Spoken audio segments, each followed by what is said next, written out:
At exactly 3:13 every morning, the baby monitor came alive. Not with static, not with interference, but with the voice of a little girl. "Daddy, don't let it see me." Seconds later, every bedroom door in the house slowly opened by itself. No wind, no footsteps, just silence. That was the night Ethan realized they hadn't moved into a home. Something else had been waiting for them. Ethan Morrow was a paramedic. He had seen accidents, natural disasters, and people facing their worst days. But nothing had prepared him for what was happening inside his own house. His wife, Lena, believed the strange noises were just part of living in an older home.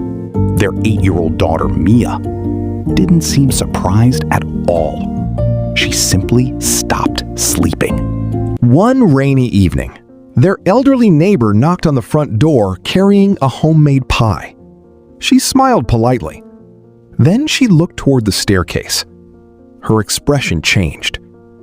Before leaving, she quietly said, "No matter what you hear after midnight, don't answer anyone who calls your name, even if it sounds like someone you love." Then she walked away. Ethan laughed. Lena didn't. The following night, at exactly 2 o'clock, heavy footsteps echoed above the hallway. Slow, measured, as though someone was walking from one end of the ceiling to the other. There was only one problem. There wasn't another floor above them. Ethan searched the attic.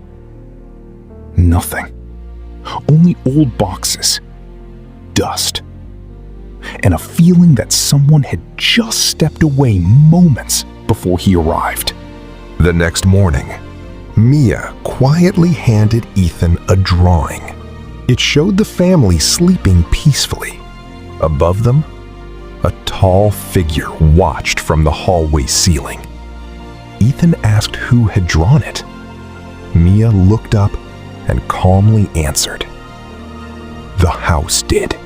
While checking the basement for electrical problems, Ethan discovered old newspaper clippings hidden inside the walls. Family after family had disappeared from the same address. Each photograph showed the exact same hallway, the exact same staircase. On the back of one picture, someone had written 5 words. "It stays awake, so you don't have to." Determined to find a logical explanation, Ethan installed security cameras throughout the house. Everything looked normal until 2:37 in the morning. 5 camera feeds froze. Only one continued recording. There, standing perfectly still in the hallway, was a figure unlike anything Ethan had ever seen. When he rushed upstairs, the hallway was empty, but the recording showed something different. The figure had moved. It was standing directly behind him. Later that night, Ethan splashed cold water across his face. He looked into the bathroom mirror. His reflection didn't move. It kept staring straight ahead. Then, something quietly crossed the hallway behind it. When Ethan turned around, nothing was there.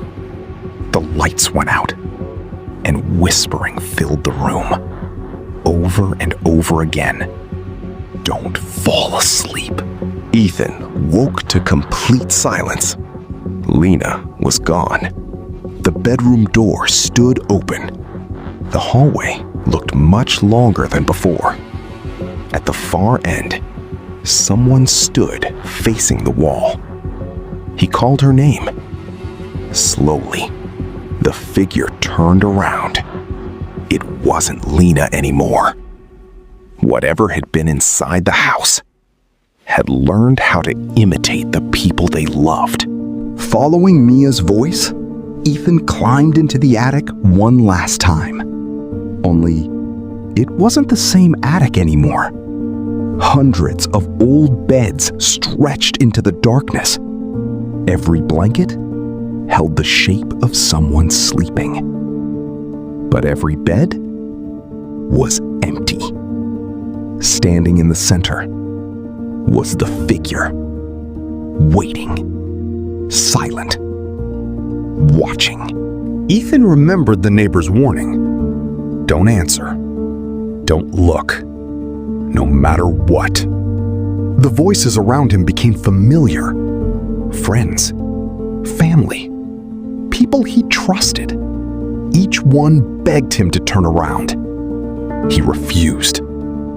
As the first rays of sunlight entered the attic, the figure slowly began to fade. The house finally became quiet. For the first time, they believed it was over. 6 months later, the family had started over in a new home. Everything seemed normal again. Ethan finally enjoyed a full night's sleep. Then, the baby monitor crackled. A familiar little voice whispered, "Daddy, it followed your dreams." Ethan opened his eyes. The bedroom door slowly creaked open. No one was there. Or, at least, that's what it wanted him to believe. Would you spend one night in a house where no one can truly sleep? Let me know in the comments. And if you enjoy original psychological horror stories like this, subscribe for the next nightmare.